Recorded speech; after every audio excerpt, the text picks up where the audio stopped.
をかぶってやがった。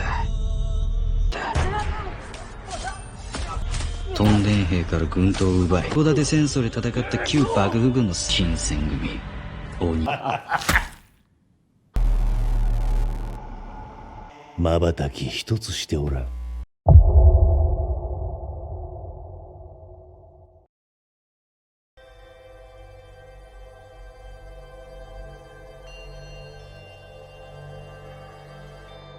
Berlatar belakang pada tahun 1904 periode Meiji ke-37, film dimulai dengan memperlihatkan sebuah perang antara Rusia melawan Jepang di bukit 203 meter. Sebanyak 130.000 tentara Jepang dikerahkan ke garis depan dengan tujuan merebut Port Arthur, pangkalan angkatan laut Rusia.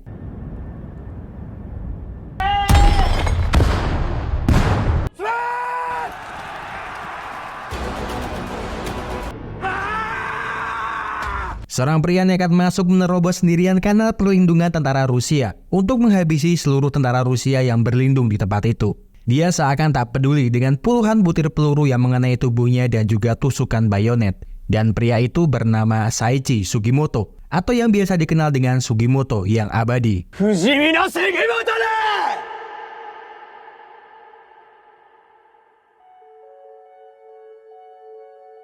2 tahun kemudian, di salah satu tempat di daerah Hokkaido, terlihat Sugimoto yang sudah keluar dari kesatuan sedang mencoba mencari emas di daerah itu. Karena dia mendengar rumor kalau di tempat itu dipenuhi dengan emas. Namun ternyata itu hanyalah kabar burung saja. Takechiyo Goto yang kebetulan juga berada di sana mendengar kabar dari para prajurit Jepang kalau pria yang ada di hadapannya itu apakah benar Sugimoto yang abadi. Karena dia mendengar rumor kalau Sugimoto tidak bisa dibunuh meskipun tubuhnya penuh dengan tusukan bayonet atau terkena peluru dari senapan mesin. Takechiyo lalu berusaha untuk menghentikan kegiatannya itu dengan akan menceritakan sebuah cerita yang menarik yang berhubungan dengan emas. Dulu, ada banyak butiran emas seukuran kacang ditemukan di sungai di seluruh Hokkaido. Dan suku Ainu diam-diam mengumpulkan emas-emas itu untuk membangun pasukan melawan penganiayaan Jepang dan pencurian tanah mereka. Namun suatu malam, seorang pria mencuri semuanya dengan membunuh orang-orang suku Ainu yang ada di sana. Setidaknya, emas yang dicurinya senilai 8 miliar yen. Tetapi, tepat setelah dia menyembunyikan semua emas itu di suatu tempat di Hokkaido, orang itu ditangkap dan dijebloskan ke dalam penjara Abashiri. Tidak peduli dengan apa yang petugas lakukan kepadanya, dia tidak pernah memberitahu mereka di mana keberadaan emas-emas itu. Para petugas pun memotong tendon kakinya untuk mencegah dia melarikan diri dari dalam sana. Meskipun dia berada di dalam, dia tidak pernah sekalipun menulis surat kepada kawanannya di luar, karena para petugas pasti akan membaca surat-surat itu. Hingga akhirnya, dia mempunyai cara untuk mengungkapkan lokasi harta karun itu ke dunia luar dengan membuat tato. Dia menggunakan arang yang dia dapatkan saat bekerja paksa, yang kemudian mencampurnya menggunakan air liur dan menggunakan jarum tersembunyi untuk menyuntikannya sedikit demi sedikit. Dia menato ke tubuh para narapidana dengan bagian kode lokasi terpisah dan hanya bisa dilihat saat semua narapidana menyatukan tubuh mereka. Setelah itu, dia memberitahu para narapidana untuk keluar dari sini dan dia akan memberikan setengah dari emasnya kepada orang yang menemukannya. Sekelompok mantan tentara militer mendengar rumor tentang tato tersebut, lalu memaksa para terpidana itu untuk keluar dari penjara dengan alasan bahwa mereka harus dipindahkan. Namun inilah momen yang ditunggu oleh para narapidana itu untuk membunuh dan menyerang semua prajurit lalu menghilang di dalam hutan. Sugimoto yang mendengar cerita itu jelas saja menganggapnya sebagai cerita omong kosong, karena tidak mungkin hal itu bisa terjadi, apalagi Takechiyo terlihat mabuk saat bercerita tentang hal itu. Sugimoto bermimpi ketika dulu dia berperang melawan Rusia dan dia harus kehilangan sahabatnya yang rela menyelamatkannya dari ledakan bom.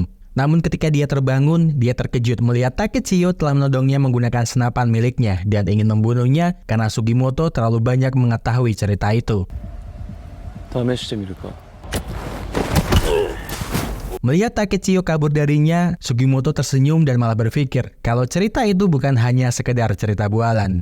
Sugimoto pun berjalan masuk ke dalam hutan mencari jejak kaki yang ditinggalkan oleh Takechiyo. Namun, dia segera dibuat terkejut ketika melihat Takechiyo sudah tidak bernyawa lagi. Sugimoto menduga kalau Takechiyo mati karena serangan beruang karena dia melihat banyak jejak beruang di permukaan salju.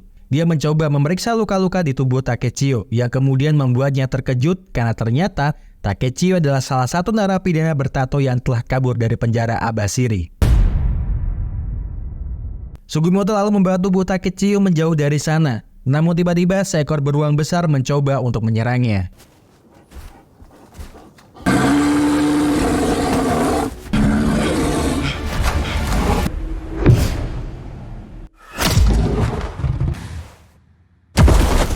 Sugimoto berhasil diselamatkan oleh Ashirpa, seorang wanita yang berasal dari suku Ainu. Dengan kemampuan memanahnya, dia berhasil membunuh beruang yang biasa dia buru ketika berada di dalam hutan itu. Ashirpa menanyakan seorang pria yang dibawa oleh Sugimoto, apakah pria itu sudah mati. Sugimoto mengatakan kalau dia menemukan pria itu sudah dalam kondisi dengan isi perut telah habis dimakan oleh beruang dan menduga kalau yang melakukan itu adalah beruang ini. Sugimoto juga tidak bisa meninggalkan pria ini di tempat ini, karena dia telah bercerita banyak sesuatu hal yang menarik dengannya. Sugimoto pun lalu menceritakan sebuah cerita yang diceritakan oleh Takechiyo kepada Ashirpa, yang kemudian membuat Ashirpa teringat kalau ayahnya dulu juga menjadi salah seorang dari suku Ainu yang mati secara mengenaskan karena peristiwa itu. Ashirpa juga dibuat terkejut setelah melihat garis-garis di tatonya itu, karena itu sama seperti ketika suku mereka menandai beruang sebelum dia mengulitinya. Ashirpa menduga kalau pembuat tato ini tidak berniat untuk membagi emas-emasnya, karena kulit dari pria ini akan dikuliti hingga membentuk sebuah lembaran peta. Melihat kenyataan itu, mereka harus segera menguliti kulit Takechiyo sebelum beruang datang ke sini agar perjalanan mereka lebih mudah tanpa harus membawa tubuh Takechiyo. Namun ketika mereka sedang berpencar untuk mencari kayu bakar agar para beruang tidak mendekati mereka saat mereka menguliti tubuh Takechiyo, beruang besar yang lainnya datang ke sana yang kemudian menyerang Sugimoto.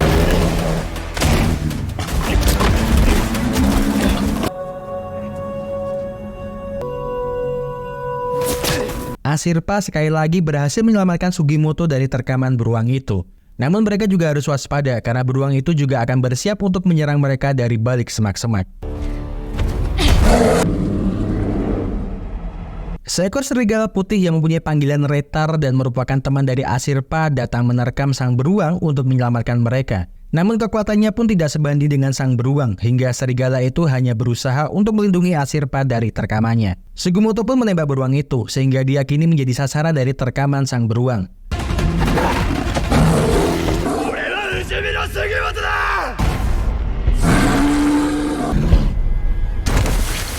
Dengan sisa-sisa tenaga yang dimilikinya, Sugimoto pun berhasil untuk melumpuhkan beruang besar itu.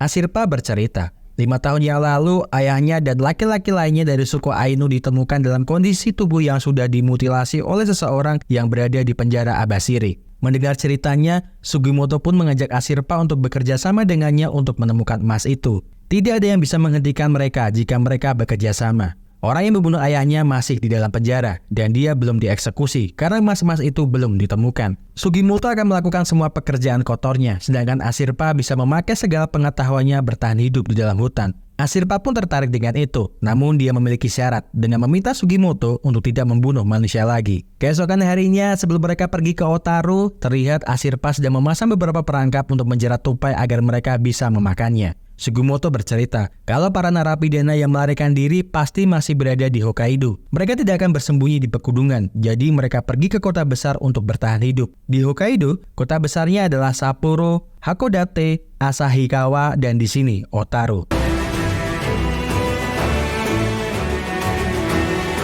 Otaru berkembang sebagai kota pesisir selama bertahun-tahun dan merupakan distrik keuangan yang dikenal sebagai Wall Street di utara. Mereka berdua pun berpencar untuk mencari keberadaan tato-tato itu dengan bertanya ke beberapa orang yang mereka temui. Namun orang-orang itu mengatakan kalau mereka tidak pernah melihat motif tato seperti itu terlihat di kota ini. Bahkan, Ashirpa mendapat gangguan dari seorang laki-laki yang ingin menjualnya ke rumah bordil.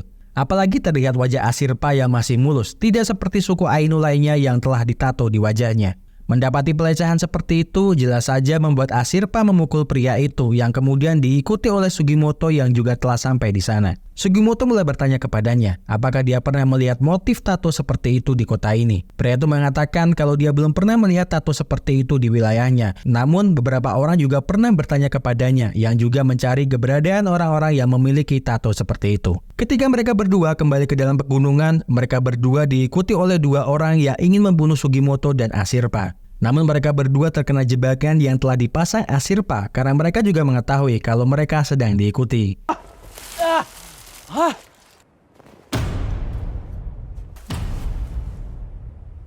Mereka berdua ternyata narapidana pelarian yang berasal dari penjara Abashiri yang bernama Kanjiro Kasahara dan Yoshitake Shiraishi. Sugimoto bertanya kepada mereka berdua tentang di mana narapidana lainnya dan mengapa mereka berdua terpisah dengan narapidana yang lainnya. Bukankah jika mereka bersama, mereka bisa mendapatkan emas-emas melalui kode di tato kalian? Shiraishi mengatakan kalau semua itu hanyalah pertempuran darah dan para narapidana saling membunuh untuk dapat menguliti mereka dan mengambil tato yang ada di tubuh mereka. Maka oleh sebab karena itu, mereka berdua memilih melarikan diri menyelamatkan nyawa mereka. Ashirpa memilih untuk menggambar tato di tubuh mereka dibandingkan harus menguliti tubuh mereka. Ashirpa bertanya tentang bagaimana rupa dari orang yang telah menato kalian. Kanjiro mengatakan kalau dia tidak bisa melihat dengan jelas wajah orang itu ketika dia ditato, dan pria itu mendapat julukan Noperabu, si pria tanpa wajah. Namun belum juga dia melanjutkan ceritanya, dari kejauhan seseorang menembaki mereka yang menyebabkan Kanjiro harus mati karena tembakan itu.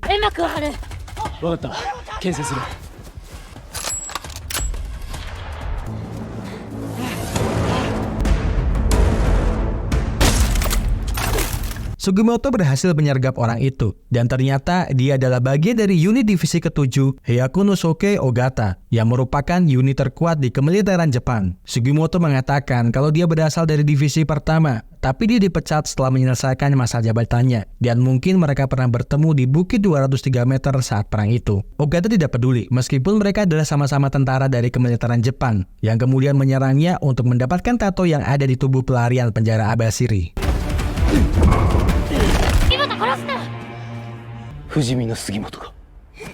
Ogata pun segera menyadari kalau pria yang dia lawan adalah Sugimoto dari divisi pertama yang mendapat julukan Sugimoto yang abadi. Dia pun mencoba untuk kabur, namun Sugimoto segera melemparkan senapan itu yang membuat Ogata harus terjatuh ke dalam jurang.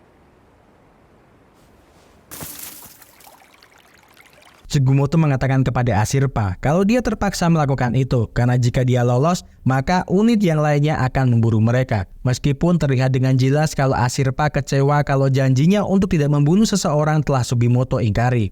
Shiraishi pun berhasil memanfaatkan perselisihan itu dengan mencoba untuk melarikan diri dari mereka berdua. Sugimoto berusaha untuk mengejar Shiraishi yang terlihat lihai dalam pelarian. Namun mereka berdua akhirnya harus terjatuh masuk ke dalam sungai yang dingin karena terpeleset dari atas bukit.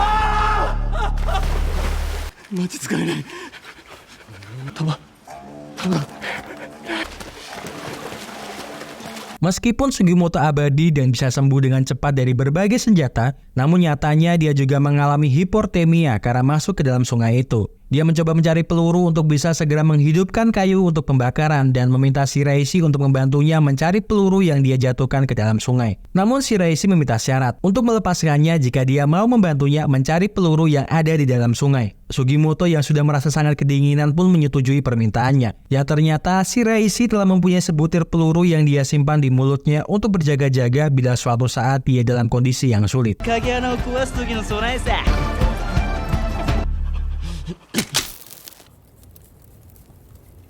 Shiraishi bercerita kalau ada 24 orang yang memiliki tato ini dan tidak ada satupun di antara mereka yang lemah, termasuk bos yang memerintahkan pelarian ini. Seorang pria tua yang menjadi teladan di penjara Abashiri dan selalu baik kepada orang lain, namun ternyata dia adalah serigala berbulu domba. Shiraishi segera menyadari kalau kakek tua itu adalah mantan samurai yang bertempur di pertempuran Hakodate untuk kesogunan lama. Setelah melihat dia membantai seluruh mantan pensiunan prajurit dengan sebuah pedang ketika pelarian mereka. Dia adalah samurai terbaik di zamannya, Toshio Hijikata. Mendengar nama itu, Sugimoto pun tertawa, karena yang dia ketahui Toshio telah lama mati karena pertempuran di Hakodate.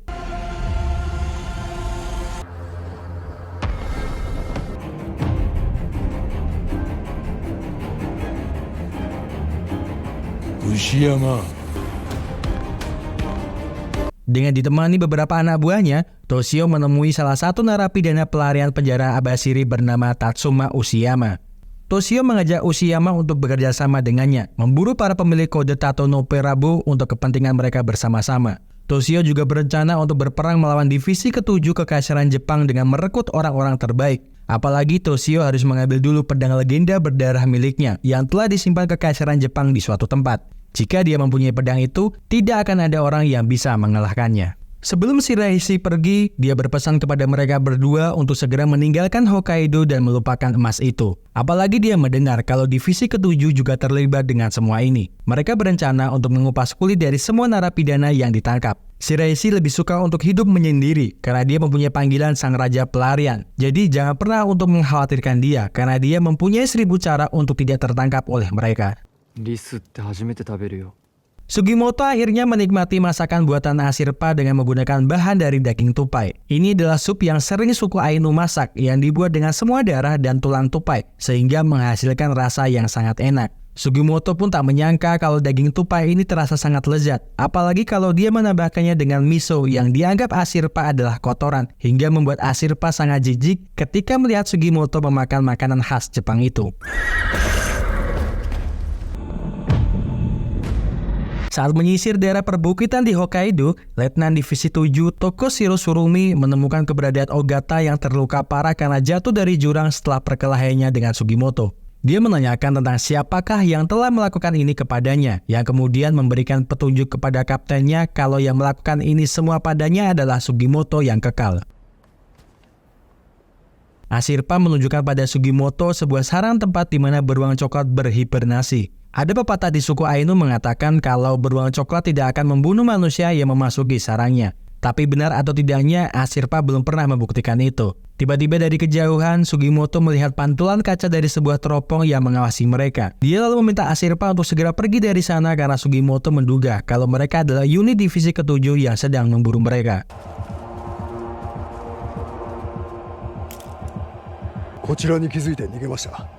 Mereka berempat adalah anggota unit divisi ke-7 yang dipimpin oleh Genjiro Tanigaki, yang kemudian segera turun dari perbukitan untuk mengejar mereka berdua.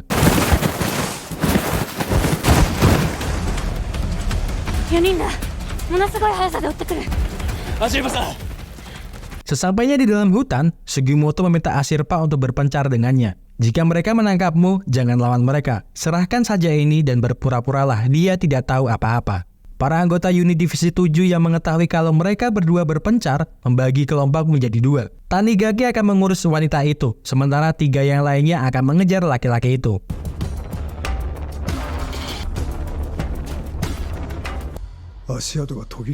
Tanigaki pun berhasil menemukan Ashirpa yang bersembunyi di atas pohon. Dia meminta Ashirpa untuk turun dan berjanji tidak akan menyakitinya. Peta kode tato yang disembunyikan oleh Ashirpa jatuh dari pohon yang tentunya membuat Tanigaki curiga kenapa bisa dia mempunyai benda ini. Namun ketika Tanigaki berusaha untuk menginterogasinya, Retar segera datang untuk menyelamatkan Ashirpa. Sementara, Sugimoto berhasil dikejar oleh ketiga orang itu dan memintanya untuk meletakkan semua senjatanya. Ryu sama sekali tidak curiga dengannya, namun tidak dengan Maeda yang segera menyadari kalau itu adalah Sugimoto, orang yang telah menyerang prajurit superior Ogata. Menyadari dirinya diincar oleh mereka, Sugimoto lalu masuk ke dalam sarang beruang coklat untuk berlindung diri.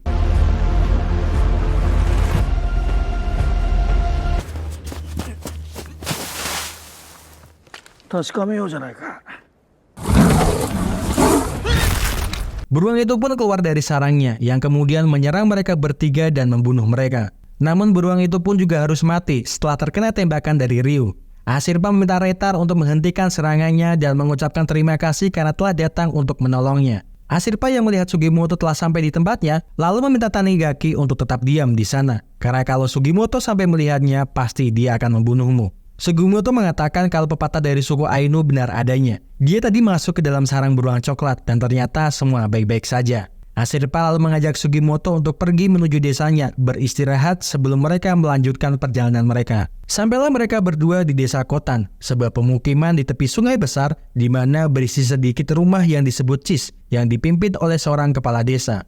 Para penduduk desa yang melihat Ashirpa kembali ke desanya sangat senang, apalagi dia membawa orang baru masuk ke dalam desa mereka. Nenek Ashirpa pun juga sangat senang melihat cucu kesayangannya kembali ke desa dan meminta Ashirpa dan teman barunya masuk ke dalam rumah mereka. Sang nenek mencoba berbicara dengan Sugimoto meskipun dia menggunakan bahasa Ainu yang tidak dimengerti oleh Sugimoto. Dia bercerita kalau Ashirpa menghabiskan seluruh waktunya di pegunungan dan tidak bisa melakukan pekerjaan wanita. Jadi tolong ambillah Aspira sebagai istrimu. Sugimoto yang mendengar itu hanya tersenyum karena dia tidak tahu dengan apa yang dikatakan oleh nenek Ashirpa. Di sana, Sugimoto menikmati makanan dari berang-berang yang dimasak oleh nenek Ashirpa dan tak menyangka kalau rasa dari daging berang-berang itu sangatlah enak. Malam harinya ketika Ashirpa beristirahat, Sugimoto didatangi oleh paman Ashirpa. Sang paman mengatakan kalau Ashirpa sudah lama tidak sebahagia itu setelah kematian ayahnya. Ashirpa telah menceritakan semuanya padanya, dan ide untuk mencari emas itu adalah ide yang buruk. Nenek moyang mereka adalah manusia yang pertama kali mengumpulkan emas-emas itu, dan itu belum pernah tersentuh selama beberapa dekade.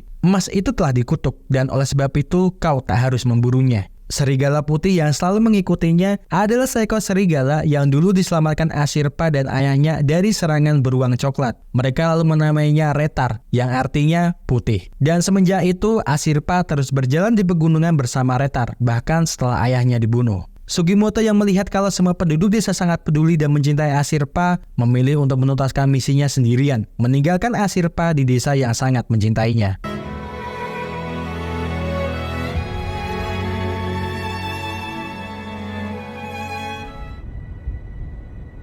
Letnan Tsurumi yang telah sampai di perbukitan Hokkaido tidak mengerti dengan apa yang telah terjadi kepada 4 bawahannya yang menghilang ketika mereka pergi mencari keberadaan Sugimoto. Seharusnya, medan ini bukanlah medan yang sulit untuk mereka, karena anggota dari unit divisi ke-7 sangat handal di medan seperti ini. Kapten Wada yang datang menemui Tsurumi sangat marah kepadanya, karena dia mendengar kabar kalau prajuritnya ada 1 orang terluka dan 4 diantaranya menghilang. Kapten Wada menganggap kalau Tsurumi tidak becus untuk mengurus pasukannya dan meminta bawahannya Hajime Tsukushima untuk menembak mati Tsurumi. Namun Tsukima malah menembak Kapten Wada karena dia sebenarnya hanya menuruti dan patuh atas perintah dari Letnan Tsurumi. Terlihat kini Shiraishi berada di distrik Otaru untuk mencari kesenangan di sana. Namun ketika dia akan masuk ke dalam salah satu rumah bordil, tiba-tiba Ushiyama muncul di hadapannya untuk menangkapnya. Shiraishi pun berusaha untuk lari dari sana, namun dia tak sengaja bertemu dengan para tentara unit divisi ke-7 yang sedang berpatroli di wilayah itu.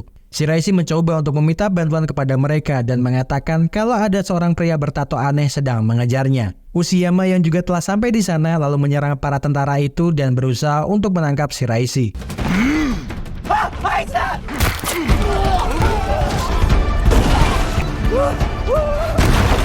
Terjadi pertempuran di sana yang disebabkan oleh salah seorang anak buah Toshio yang menyerang unit divisi 7 dengan tembakan peluru dan granat tangan.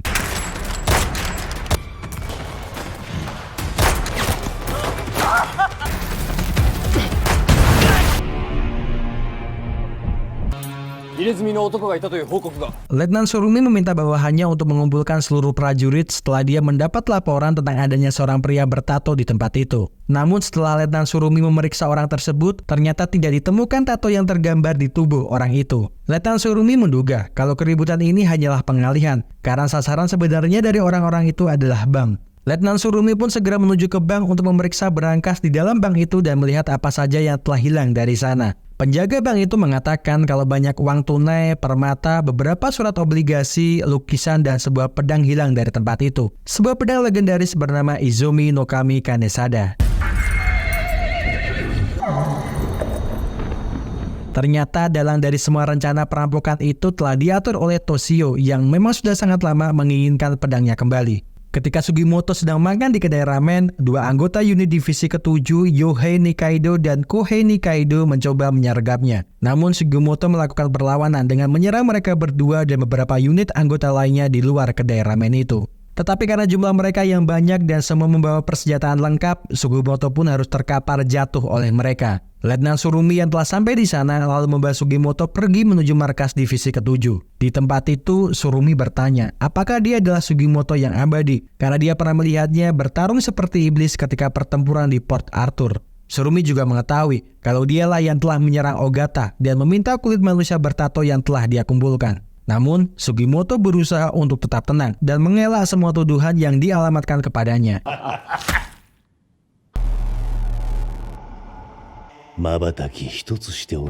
Tsurumi mengatakan kalau hanya ada satu cara agar dia tetap selamat, yaitu bekerja untuknya. Surumi telah mempunyai rencana dengan mendanai pasukan miliknya mengambil alih divisi ke-7 dan mendapatkan kendali penuh atas Hokkaido. Dia berencana menebangi hutan dan menanam opium untuk anak-anak yang kehilangan ayah mereka dalam perang, untuk orang tua yang kehilangan anak-anaknya dan para istri yang kehilangan suaminya. Dan dia akan memberikan mereka semua pekerjaan yang stabil. Setidaknya hanya itu yang bisa mereka berikan sebagai hadiah perpisahan rekan-rekan mereka yang telah gugur. Dan kemudian pada akhirnya mereka akan mengambil alih negara sepenuhnya. Ketidakmampuan markas besar memaksa mereka menerobos garis depan sebagai tameng saat mereka dihujani senjata. Mereka mempertaruhkan hidup di medan perang, namun kembali ke rumah sebagai gelandangan. Koin emas ini dia temukan di tempat Ainu itu dibunuh. Ainu pasti yang membuatnya dengan cara melelehkan bongkahan emas. Emas itu sungguh ada, dia membuat penawaran dengan Sugimoto bagaimana kalau dia bekerja sama dengannya. Tetapi Sugimoto menolak itu, meskipun dia harus dihabisi oleh mereka.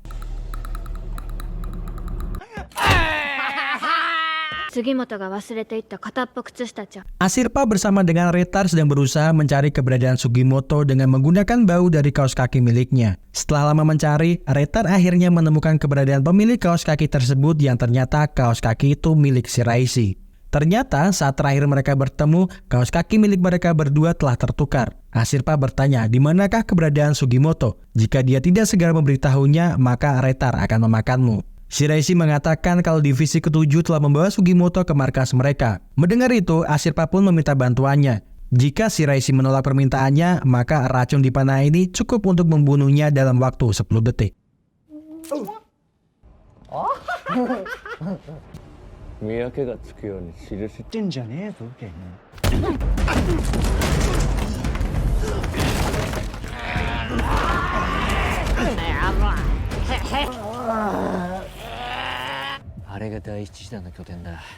Shiraishi dan Ashirpa terlihat telah berada di luar markas divisi ke-7. Ashirpa percaya kalau Sugimoto masih hidup karena hatinya tidak akan tergoyahkan oleh ketakutan dan kematian. Dia tidak akan menyerah dan akan menemukan jalannya untuk bertahan hidup apapun yang terjadi. Pertarungan mereka bertiga pun segera dihentikan oleh para anggota unit divisi 7 yang lainnya. Tsukishima meminta mereka berdua untuk menghentikan ulah mereka karena informasi tentang keberadaan tato-tato itu belum ditemukan.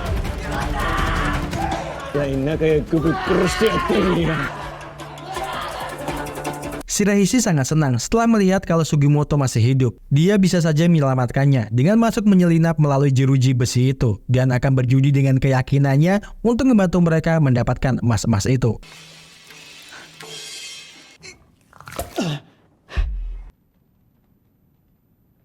Setelah melumuri tubuhnya dengan minyak berwarna coklat, Shiraishi pun masuk ke dalam sana. Shiraishi mengatakan kalau seorang gadis Ainu telah mengancamnya dengan panah beracun untuk menyelamatkannya. Jadi tenanglah di sana hingga Shiraishi menyelamatkannya. Namun tiba-tiba Yohei dan Kohei masuk lagi ke dalam ruangan itu untuk membalas perbuatan Sugimoto terhadap mereka. Kohei akan berjaga di luar, sementara Yohei masuk ke dalam sana untuk membunuhnya.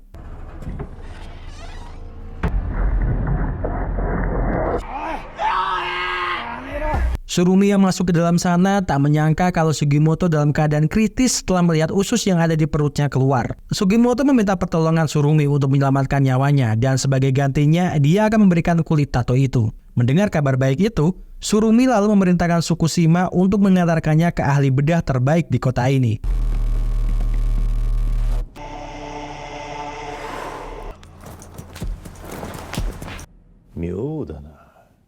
Namun sepeninggalnya mereka, Surumi merasa aneh dengan posisi tubuh dari Yohei. Dia mencoba memeriksanya dan sungguh terkejutnya dia kalau ternyata usus perut yang dibawa oleh Sugimoto adalah usus perut milik Yohei. Sugimoto lalu bangkit setelah melemparkan salah seorang unit divisi ke-7 dari atas kuda. Dia juga telah bersiap untuk melawan Tsukihima dari atas pelana kuda itu.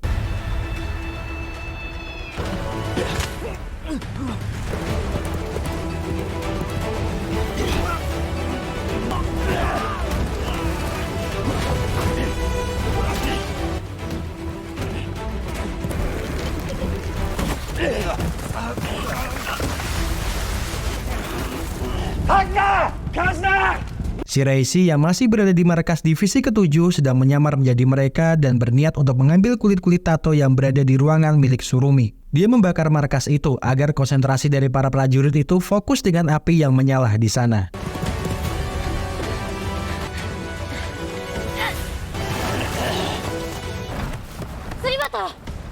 Ashirpa yang berhasil lompat di atas pelana kuda itu mencoba untuk menyelamatkan Sugimoto yang terjatuh dari atas sana dan memotong tali Tsukihime agar dia tidak lagi mengejar mereka.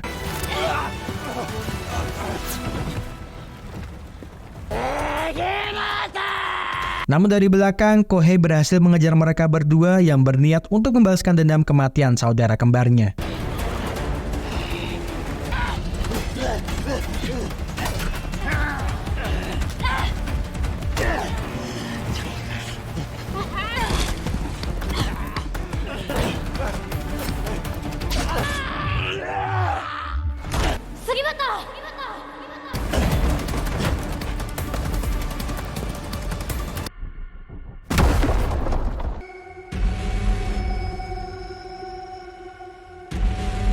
Setelah berhasil lolos dari Kohei, Tsurumi pun berhasil mengejar mereka dengan menggunakan kudanya. Dia lalu berusaha untuk menembak mereka berdua. Namun Ashirpa berhasil memanah kuda itu sehingga membuat Tsurumi harus terguling di atas jalanan bersalju.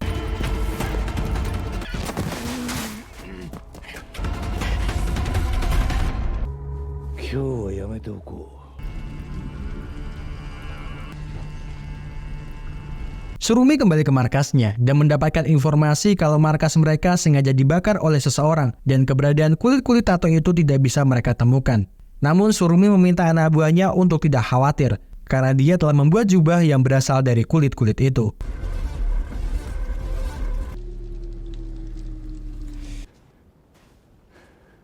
Ashirpa sangat marah kepada Sugimoto karena Sugimoto diam-diam pergi meninggalkannya dari desa. Ashirpa berpikir kalau mereka bisa mencapai tujuan mereka jika mereka pergi bersama-sama. Namun dia malah memperlakukannya seperti anak kecil dan tidak percaya sedikit pun dengan dirinya. Sugimoto pun lalu bercerita kalau dulu dia punya teman masa kecil bernama Toraji dan Umeko. Mereka selalu bersama, hingga suatu saat Sugimoto dikucilkan oleh para penduduk desa karena penyakitnya, hingga dia membakar sendiri rumah miliknya. Sebenarnya baik Sugimoto ataupun Yumeko sama-sama mempunyai perasaan yang sangat mendalam. Namun karena Sugimoto tidak ingin Yumeko tertular penyakit yang dia derita, Sugimoto memilih untuk pergi meninggalkan desanya. Hingga suatu hari saat dia kembali lagi ke desa, dia melihat Yumeko dan Toraji sedang melangsungkan pernikahan mereka. Di medan pertempuran, Sugimoto dan Toraji bertemu kembali ketika mereka berperang bersama melawan Rusia. Toraji pun harus mati ketika itu karena berusaha menyelamatkan Sugimoto dari ledakan bom. Namun sebelum dia mati, Toraji mempunyai keinginan untuk menyembuhkan mata Yumeko yang semakin menurun penglihatannya dan meminta Sugimoto untuk menjaganya kelak. Dan sebelum film berakhir, demi tekad Sugimoto yang ingin memenuhi keinginan Toraji yang ingin mengobati penglihatan Yumeko yang semakin menurun, dia memantapkan hatinya untuk bisa menemukan di mana keberadaan emas itu. Begitu juga Ashirpa yang ingin menemukan kebenaran tentang kenapa ayahnya harus dibunuh ketika hari itu, yang tentu saja membuat mereka berdua harus menemukan emas itu. Di bagian mid credit, terlihat Toshio bertemu dengan Kapten Divisi Kedua Shinpachi Nagakura, yang memberikan Toshio beberapa persenjataan yang dia dapatkan dari seorang pedagang Rusia. Setidaknya, impian mereka berdua untuk menciptakan lagi Republik Ezo di Hokkaido selangkah lagi akan mendekati kenyataan. Apalagi jumlah uang yang bisa mereka dapatkan dari harta karun batangan emas peninggalan Noperabu sebenarnya adalah 800 miliar yen, bukan 8 miliar yen seperti yang diketahui oleh semua orang. Setidaknya, mulai sekarang dan waktu yang akan datang, Hokkaido akan menjadi lahan pertempuran dan medan perang demi mendapatkan emas-emas itu. Terima kasih seluruh sudah menonton rangkuman film yang Mas Ako persembahkan untuk kalian semuanya. Semoga terhibur. See you!